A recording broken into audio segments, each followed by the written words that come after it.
news 18ৰ বাতৰিৰ প্ৰভাৱ গহপুৰৰ এটা প্ৰতিভাৱান ফুটবল খেলুৱৈৰ দলে লাভ কৰিলে আৰ্থিক সাহায্য নিউজ 18ত দলটোৰ আৰ্থিক প্ৰতিভাৰ বাতৰি সম্প্ৰচাৰ হোৱাৰ পাছতে সহায়ৰ হাত আগবঢ়ালে দ্বাদশ অসম আৰক্ষীৰ এজন কনিষ্ঠবলে নিউজ 18ৰ বাতৰিৰ প্ৰভাৱ প্ৰতিভা সম্পন্ন এটি ফুটবল দলে পালে আৰ্থিক সাহায্য যোৱা 6 মাৰ্চত নিউজ 18 অসম নৰ্থ ইষ্টৰ হোৱাটছএপত সম্প্ৰচাৰিত হৈছিল গহপুৰ ইউনাইটেড ফুটবল ক্লাবৰ সভাপতি নিদুল পাটগিৰিৰ ফুটবল এৰিবলৈ বাধ্য হোৱাৰ হতাশজনক মন্তব্যৰ ভিডিঅ'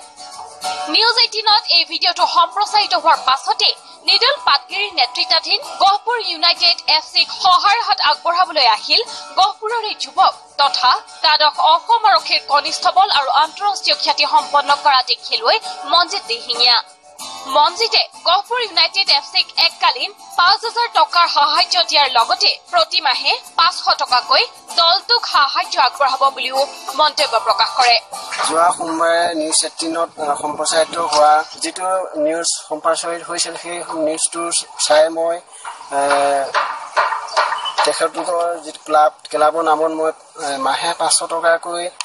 মোৰ দৰমহাৰ পৰা জমা দিম বুলি মই কথা দিছিলো আৰু লগতে মই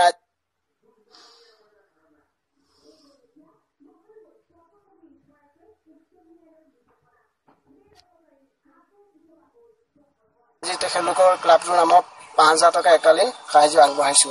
অতি প্ৰতিভা সম্পন্ন এই দলটোৰ খেলুৱৈসকলে একমাত্ৰ অৰ্থৰ অভাৱৰ বাবেই ফুটবল খেল ত্যাগ কৰাৰ কথাও মনতে সংকল্প লৈছিল দলটোৰ খেলুৱৈসকলে কিন্তু নিউজ 18 অসম নৰ্থ ইষ্টত প্ৰকাশিত বাতৰিয়ে ভাগ্যৰ দুৱাৰ খোল খোৱালে এইসকল প্ৰতিভা সম্পন্ন খেলুৱৈ তেওঁলোকে লাভ কৰিলে আৰ্থিক সাহায্য বহুতো সমৃদ্ধিশালী ব্যক্তি আছে তেখেতক চাই পেলাই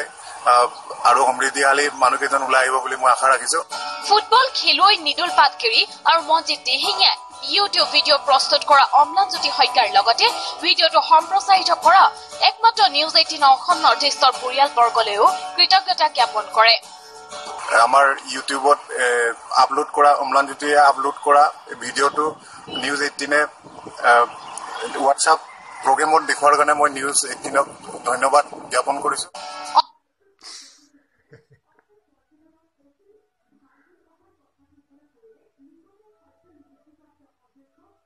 অঞ্চলবাসীৰ আশা প্ৰতিভা সম্পন্ন এই ফুটবল খেলুৱৈৰ দলটোৱে খ্যাতি অৰ্জন কৰক সমগ্ৰ ৰাজ্যৰ লগতে দেশৰ ভিন্ন প্ৰান্তত